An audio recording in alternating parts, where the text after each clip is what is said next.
So I'm doing this Russian tortoise update because I added a new basking area and light to the enclosure, and along with some other small changes centered primarily around that new light and basking area. Now, I purchased this light for two reasons.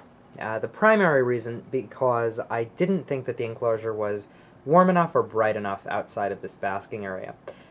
And that caused the tortoises to spend too much of their time within that basking area, and they didn't utilize the full space of the enclosure, which didn't really get them moving as much as I wanted, and I would really like them to be able to use the full enclosure. It allows them to have a place to warm up and some bright light on both sides of the enclosure. Now, this is a more direct beam, and it has a 100-watt bulb, as opposed to my other heat light in the primary basking area, which has the 150-watt bulb, and the light next to it has the UVB bulb. So that will keep them over here more often than here, which is still ideal because they do get more of the UVB rays.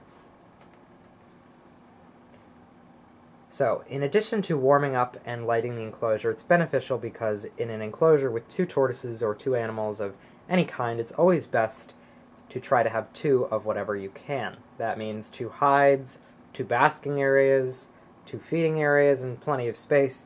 So this allows for another basking area where both tortoises can be under a lit area without coming into any potential conflicts that might arise.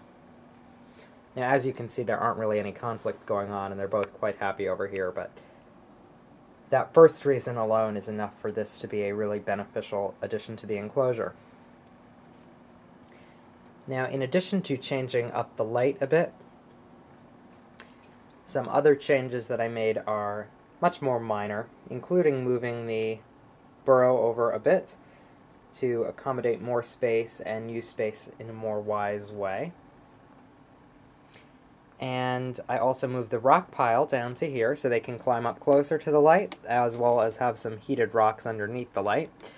The food dish was moved out of direct light, or the food platform that is, down to where the rock pile was, and I also took the rocks out of the center here and moved those to here, just to give them some more space in the center.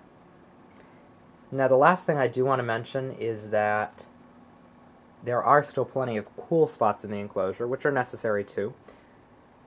And those include the second story, the burrow beneath the second story, as well as the half-log hide and the space around it over here.